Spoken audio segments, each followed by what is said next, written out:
जय हिंद।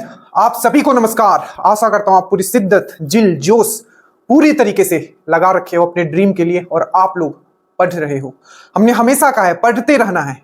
आपके लिए वैकेंसी आ चुका है और इस बार आपको चूकना नहीं। इस बार आपको फाइनली जो आपका वर्दी का जुनून है कि सर मुझे वर्दी लेना है, उसको इस बार रियलिटी में आपको बदलना है। क्या गलती नहीं करना है वो हम इस वीडियो में बात करेंगे और एग्जांपल से हम समझाएंगे। कट अपडेट हो गया, ईडब्ल्यूएस, बीसी, एबीसी, गर्ल्स का हाइट, हर एक चीज आप शांतिपूर्वक बैठ जाइए। और मैं एक चीज आपको पहले ही कह देता हूं, नीचे लिंक है कल से, क्योंकि जो एक साइंस का बहुत इंपॉर्टेंट सेक्शन होता है आपका 25 से 30 क्वेश्चन, ठीक है, जो आपका बिहार पुलिस में आता है और प्रॉपर एनालिसिस हम कर चुके हैं। ठीक है, जितने क्वेश्चंस अभी तक आए हैं, जिस जिस टॉपिक से आए हैं, चाहे वो दरोगा हो चाहे बिहार पुलिस हो, कल से आपका स्टेटस में हर दिन एक टॉपिक, एक क्वेश्चंस डलेगा और उसका एक्सप्लेनेशन डलेगा। आपका पूरा का पूरा स्टेटस से ही आपके साइंस का जो स्पेशली पार्ट है वो कवर करने की कोशिश की जाएगी। बाकी जो दरोगा बैच में है, मैं फिर से कह देता हूं, आप ऑलरेडी इतना पढ़ चुके हो कि आप बिहार पुलिस इजीली निकाल लोगे। और जितने लोग नए जुड़े हैं, बस याद रखिएगा वीडियो पीडीएफ पढ़ना है और साइंस को स्पेशली आपको स्पीडी एनालिसिस दिया जा रहा है, पीवाईक्यू एनालिसिस दिया रहा है, सब एक चीज बस उतना कर लीजिए, आपका सिलेक्शन हो जाएगा। मैं फिर से कहता हूं, उतना पढ़ना है जितना से आपका रिजल्ट हो और उसको बार बार पढ़ना है। स्टार्ट करते हैं, ये वीडियो बहुत इंपॉर्टेंट है। सबसे पहले हम लोग देखते हैं क्या गलती आपको नहीं करना है और चैनल को आप सब्सक्राइब करके रखें। एक बहुत इंपॉर्टेंट है, क्योंकि अब जो भी वीडियो डलेगा बिहार पुलिस पे वो आपको प्रॉपर डायरेक्शन दिखाने के लिए कि वन माइंड होके रिलीजियसली बातों को आपको बस फॉलो करना है। उसके बाद देखिए आपका सिलेक्शन कैसे नहीं होता है। मैथ्स में 10 में 10 कैसे लाया जाता है वो भी हम आपको बताएंगे और साइंस में मैक्सिमम स्कोर कैसे किया जाता है, हर एक चीज। देखिए सबसे पहले हम लोग बात करते हैं इस वैकेंसी का। तो वैकेंसी का अगर नंबर आप लोग देखोगे तो ये है 1/2025। क्या है आपका 1/2025। कौन इसको भर सकते हैं फॉर्म को? तो जो फॉर्म भर सकते हैं, डेट मींस आपको इंटरमीडिएट आपका क्लियर होना चाहिए, डेट मींस आपका +2 क्लियर होना चाहिए। ठीक है, अब जो फॉर्म जो आपका भराएगा वो 18 मार्च और 18/4/2025 तक रहेगा। मतलब टोटल 1 महीने का आपको टाइम दिया गया है, ये आप ध्यानपूर्वक समझ लें। ठीक है, अब मेन पॉइंट पे हम लोग आते हैं कि सबसे बड़ा जो कंफ्यूजन है, सबसे पहले हम लोग कटअप का बात करते हैं। जो आपका कटअप डेट जो है एज का हम लोग बात करते हैं। ठीक है, और क्या क्या कटअप है उसमें भी हम लोग बात करेंगे, बट सबसे पहले हम लोग बात करते हैं कटअप डेट का, कि कौन इस फॉर्म को फिल कर सकते हैं, कितने एज के लोग इसको फिल कर सकते हैं। आप ध्यानपूर्वक इसको बहुत अच्छे से समझिएगा। इसमें 2 चीज आपको दिया हुआ है। एक आपका दिया हुआ है मिनिमम, डेट मींस 1/8/2025। ठीक है, और दूसरा जो आपका दिया हुआ है मैक्सिमम, अधिकतम। ठीक है, 1/8/2023। देखिए इसका मतलब आप समझ लीजिए, मैं एग्जांपल ले रहा हूं आपका जनरल का। अगर जनरल का अगर आप देखोगे, ठीक है, तो जनरल का जो आपका जो एज का जो ये है आपका, वो है आपका कि गैर, मतलब जो जनरल है अनरिजर्व है, मिनिमम उनका 18 होना चाहिए और मैक्सिमम जो होना चाहिए आपका 25 वर्ष। इसका मतलब क्या है? सबसे पहले मैं आपका मिनिमम का मतलब समझा देता हूं, जिसका कटअप आपका ये दिया हुआ है 1/8/2025। मान लीजिए कि आपका कुछ भी एज है x है और इस डेट तक 1/8/2023 तक आपका 18 एज कंप्लीट नहीं हो रहा है, तो आपके लिए जो कटअप होगा वो ये होगा। ठीक है, समझ में आया? अब एग्जांपल में लेके चलता हूं, देखिए कैसे। मान लीजिए कि किसी का जो जन्म हुआ है वो 2000 में हुआ है, 2000 में हुआ है। ठीक है, अब मान लीजिए वो ये चेक करेगा कि कहीं मेरा एज ज्यादा तो नहीं हो गया, तो मैक्सिमम एज चेक करेगा सबसे पहले, क्योंकि उसे लग रहा है। तो ये 2000 में मान लीजिए उसका जन्म हुआ है और यहाँ क्या है आपका कटअप डेट ए, इसका 1/8/2023। मैं मान के चल रहा हूं कि इसका जन्म जो हुआ था वो 2000 में हुआ था। ठीक है, 1/8/2023। आप मंथ में अभी एग्जाम्पल लेके नहीं चल रहा हूं। ठीक है, मान लीजिए इसका जनवरी में ही हुआ था। ठीक है, 1 जनवरी 2000 में हुआ था। आप इस तरीके से मान के चलो। ठीक है, 1 जनवरी 2000 में हुआ था इसका जन्म। ठीक है, तो मैक्सिमम जो कटअप है, अब इसका एज कितना होगा मान लीजिए, मैं जस्ट एग्जांपल में मंथ का नहीं ले रहा हूं, तो इसका जो एज होगा आपका 23 साल मान के चलो आप, 23 साल, क्योंकि 2000 में जन्म लिया और कटअप जो है ये है आपका 2023। तो 23 साल इसका एज हो गया और मैक्सिमम एज कितना होना चाहिए आपका? अगर 25 मैक्सिमम है जनरल के लिए, अगर उससे ज्यादा है तो आप एग्जाम में नहीं बैठ सको। दैट मींस ये बैठ पाएगा। तो इसके लिए जो कटअप डेट हो गया वो इसको चेक करेगा, क्योंकि इसका एज ज्यादा है, 2000 था। अब मान लीजिए किसी का एज जो है आपका 2007 है, इससे भी ज्यादा हो सकता है। तो 2007 है, तो 2007 और इसको आप कंपेयर करो। ठीक है, 2007 और इसको आप, ये एग्जांपल लेके बता रहा हूं। ठीक है, 2007 है, इसको आप कंपेयर करो। ठीक है, तो 7 में 3 करोगे ये हो जाएगा आपका 10 और उधर हो गया आपका 13, तो आपका 3, दैट मींस 16। ठीक है, 16 हो गया। तो इसका अगर मान लीजिए जो 2007 में जो जन्म लिया है, अगर इस डेट को लेगा तो उसका तो ये 16 ही रहेगा। ठीक है। तो उनके लिए क्या है, उनका जो डेट वो जो काउंट करेंगे वो काउंट करेंगे 1/8/2025, मतलब 2007 में जो जन्म लिया है वो जो एज काउंट करेगा वो 2007 से लेके 2025 को चेक करेगा। 2007 और 2025, ठीक है। अब इसमें देखोगे तो 2 साल इसमें आप ऐड और कर दोगे तो ये हो जाएगा आपका 18। समझ में आया? तो मिनिमम वाले जिनका एज नहीं पूर रहा है उनके लिए ये है, और बाकी जो जनरल जिनका भी एज है उनको लगता है कि मेरा एज 20 है, 22 है, 23 है, ठीक है, उनको इस डेट पे आपको चेक करना है। ये इसलिए पीछे कर दिया गया है ताकि 2 साल आपको रिलैक्सेशन मिल जाए, ठीक है।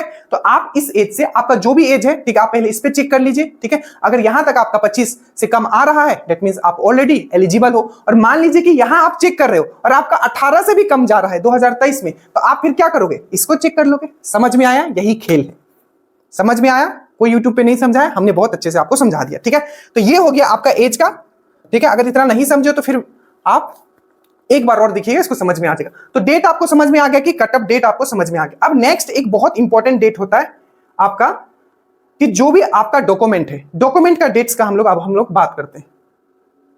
और देखिए जो भी एज आपका कैलकुलेट होगा वो मैट्रिक के सर्टिफिकेट पे होता है, ये आप याद रखना, ठीक है। अब देखो हम लोग बात करते हैं कि आपका जो भी डॉक्यूमेंट होगा, देखो बीसी हो, ईबीसी हो, तो याद रखिएगा आपका क्या क्या, आपका जो रेसिडेंट सर्टिफिकेट, देखो आरक्षण उनको ही मिलेगा जो बिहार के, बाहर के गर्ल्स को भी आरक्षण नहीं मिलता है, ये भी चीज आप ध्यान में रखिएगा, ठीक है। अब याद रखो सबसे पहला पॉइंट, अगर आप बीसी हो, जनरल हो तो खैर कोई प्रॉब्लम ही नहीं, ठीक है, आप फाइट करो। अगर आप बीसी हो और अगर आप ईबीसी हो तो आप क्या अपना कास्ट सर्टिफिकेट बनाओगे। ध्यान रखना कास्ट सर्टिफिकेट और आपका नॉन क्रीमी सर्टिफिकेट अलग होता है। कास्ट सर्टिफिकेट आपका कास्ट बताता है, और जो नॉन क्रीमी सर्टिफिकेट, आप क्रीमी लेयर में हो कि नॉन क्रीमी लेयर, तो आपका नॉन क्रीमी का सर्टिफिकेट बनेगा। तो 2 सर्टिफिकेट, एक कास्ट सर्टिफिकेट, एक नॉन क्रीमी सर्टिफिकेट, बीसी और ईबीसी के लिए हो गया, और एक आपका जातीय जो ये आवासीय, दैट मींस आपका रेसिडेंटल। तो एक रेसिडेंटल होगा, एक ईबीसी या बीसी का आपका नॉन क्रीमी का सर्टिफिकेट होगा, और एक आपका कास्ट सर्टिफिकेट होगा, ठीक है। अब याद रखिएगा जो भी आरक्षण वाला जो आपका सर्टिफिकेट है उसका जो कटअप डेट दिया गया वो अप्रैल का दिया गया, 18/4/2025, मतलब 18/4/2025 से पहले का आपका बना हुआ होना चाहिए। अब ये नहीं कि आप अप्रैल का इंतजार कर लो, अगर जिनके पास नहीं इससे पहले का है चलेगा, कोई प्रॉब्लम नहीं है, एटलीस्ट 3 साल वैलिड होता है, 3 साल पहले का भी चलता है। बट अगर आपका बहुत पुराना है तो आप नया भी बनवा सकते हो, और पुराना वाला भी अपने पास ही रखिएगा, ठीक है। अब ये नहीं कि अप्रैल के बाद में बनाने जा रहा हूं, फिर अपना दिमाग मत लगाना, अभी बना लो, मार्च महीना चल रहा है, जितना जल्दी हो बना लो, ब्लॉक में जाओगे बहुत जल्दी बन जाता है, ठीक है। तो ये हो गया आपका। और जो आपका जैसे कि यहाँ जो +2 जो है, जैसे कि ग्रेड आपका जो इंटरमीडिएट है, दैट मींस आपका जो इंटर है उसका भी सर्टिफिकेट प्रॉपर पास आपके पास, ठीक है, वो 18/4 तक 2025 यहां तक आपके पास आपका पूरा सर्टिफिकेट आपके हाथ में होना चाहिए। आप ऑलरेडी पास्ड हो, ये आपके पास होना, ताकि उसमें फिर भरोगे ना, अगर रहेगा नहीं तो कैसे। तो कटअप डेट जो सब चीज का दिया गया वो 8/4/2025 से याद रखिए, चाहे आपका इंटरमीडिएट का सर्टिफिकेट हो, चाहे आपका बीसी ईबीसी जो भी आप सर्टिफिकेट बनाते हो, इससे पहले का होना चाहिए, याद रखिएगा, ठीक है। ये कटअप डेट है। अब एक आता है आपका ईडब्ल्यूएस। ईडब्ल्यूएस का याद रखिएगा ये फाइनेंशियल ईयर होता है, तो लास्ट वाला जो फाइनेंशियल ईयर था 2023 से 2024 वाला आप बना लीजिएगा, ये चीज आपको याद रखना है, ठीक है। उसके बाद ये सब हो गया, बाकी ये स्वतंत्रता सेनानी ये सब तो आपको पता होगा, और ट्रांसजेंडर के लिए दिया हुआ ये आप देख लीजिएगा, कोई इसमें मेन चीज हमने आपको यहां समझा दिया, ठीक है। अब देख लो एक बार एज का क्राइटेरिया देखो कि कितना किसको एज चाहिए, ठीक है। एज वाला देखोगे तो सबसे पहले जनरल का अगर हम लोग बात करते हैं, सिंपल है 18 मिनिमम, मैक्सिमम 25, ठीक है। उसके बाद बीसी और ईबीसी का सेम 18 वर्ष, ये मेल का बात कर रहा हूं, ठीक है।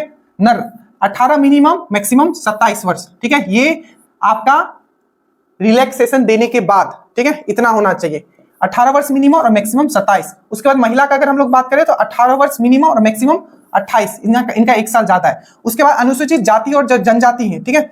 अनुसूचित जाति देखिए, अनुसूचित मतलब एससी हो गया, एसटी हो गया, ठीक है। महिलाएं तथा ट्रांसजेंडर जो भी है, एससी एसटी में जो भी आपका मेल है फीमेल है, ठीक है, जो भी हो, देखो अनुसूचित जाति अनुसूचित जनजाति कोटि के पुरुष है, महिलाओं के ट्रांसजेंडर के लिए, ठीक है। तो आप एससी में आते हो, एसटी में आते हो, मेल हो फीमेल हो ट्रांसजेंडर, आपका जो मिनिमम है, मिनिमम सबके लिए 18 है, और मैक्सिमम जो है आपका 30 वर्ष है, ठीक है। वही जो आपका होम गार्ड है, ठीक है, उनके एज में आप किसी भी कास्ट में होगे, ठीक है, आपका उनका एज में क्या है 5 साल का उनको छूट मिला है, ये होम गार्ड के लिए स्पेशली, ठीक है। ये चीज आपको समझ में है।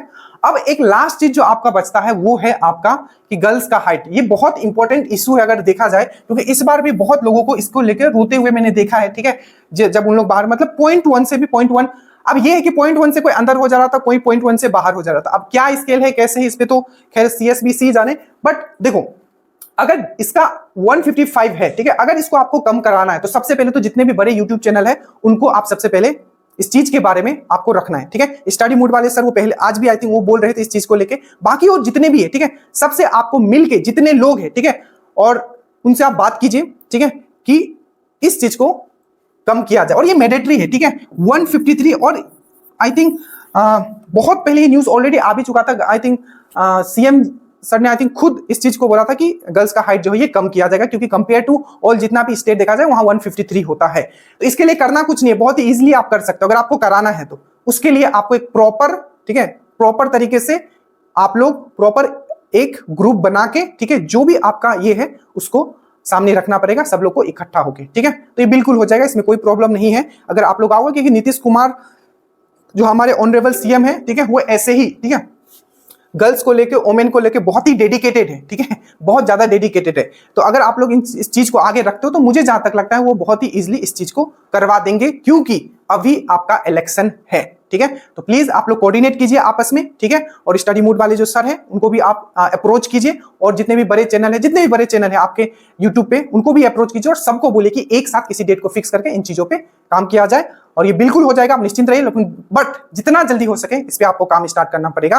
बाकी हम आपके साथ पूरी तरीके से, चैनल पे नए हैं सब्सक्राइब कीजिए, इस फैमिली को बड़ा बनाइए ताकि हम जब भी बोले, ठीक है, आपका वॉइस आगे तक जाए। So thank you so much. Study well, study hard, और पढ़ाई के कंपेयर में मैं बात करता हूं हर एक चीज वो आपके सामने रखा जाएगा, जिस चीज से इस एग्जाम को आप इजिली निकाल लोगे।